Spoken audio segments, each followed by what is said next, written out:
Les déclarations accablantes contre Amougou Belinga. Dieudonné et Somba révèlent une curieuse théorie. Plusieurs reprises Dieudonné et Somba a montré qu'il était du côté du Zonloa dans l'affaire Martinez-Zogo. Malgré qu'Amougou Belinga ait passé 3 semaines au CEI, l'économiste et consultant de Vision 4 croit dur, comme fer en son innocence.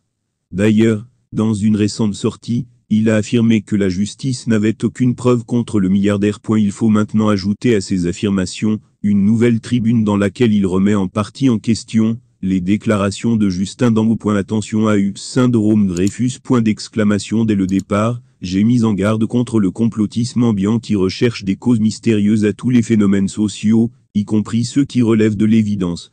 J'avais également mis en garde contre les réseaux sociaux et les médias sensationnalistes, qui ne se contentent jamais des vérités simples et n'adhèrent qu'à des scénarios hollywoodiens. Dans ce meurtre de Martinez-Zogo, l'analyse du jeudi des acteurs sur la base des données connues du public exclut de manière irréversible toute possibilité de commanditaire. De manière claire, il apparaît que le lieutenant-colonel Dambeau a dévoyé les missions de la DGRE en la transformant en un instrument de chantage et de trafic d'informations.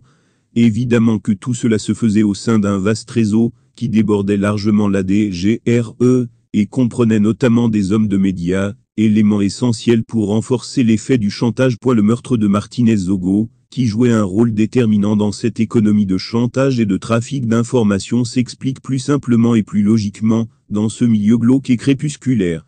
C'est une opération mafieuse entre les gens de la mafia, due certainement à des problèmes de mauvaise répartition des tribus prélevées, ou des détournements de ces tribus. Le meurtrier n'a pu accuser Amougou Belinga que certainement par la maladresse des enquêteurs qui, convaincus eux-mêmes a priori de l'existence d'un commanditaire, lui ont suggéré cette explication.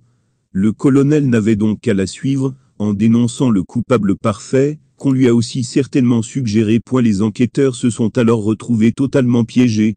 Plutôt que de se concentrer sur les éléments canoniques du crime, comme le lieu d'exécution, les armes du crime, les éléments de sa vie, la perquisition de son bureau et de son domicile, ses fréquentations, son état psychiatrique, on a engagé une course contre la montre, pour trouver à tout prix un commanditaire qui n'existe nulle part. D'où une enquête tentaculaire à charge, qui a touché tout l'entourage d'Amougou Belinga, y compris les nounours et les épouses de chauffeurs, sans qu'on voit très bien la logique sous-jacente à cette méthodologie.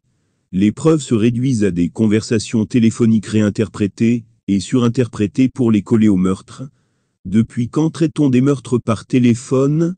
Et surtout, en impliquant tout son entourage. En suivant la logique du commanditaire, l'enquête ne pouvait mener tout droit qu'à l'impasse, et surtout, à un naufrage inquisitorial. Et c'est le lieu de mettre en garde contre le syndrome Dreyfus. Plutôt que de reconnaître qu'on s'est trompé de méthodologie dès le départ, et de remettre en liberté le commissaire divisionnaire Eko, le journaliste Bruno Bidjan et surtout, le grand tycoon Amougou Belinga, il ne faudrait pas contenter de sauver l'image de l'institution militaire en poursuivant avec un acharnement qui devient de plus en plus illogique. La bonne image de l'institution militaire est de reconnaître qu'elle avait des ripoux en son sein, et que ces ripoux n'ont besoin d'aucun commanditaire pour assassiner les gens. Les accusés ne sont pour rien dans le meurtre de Martinez-Zogo.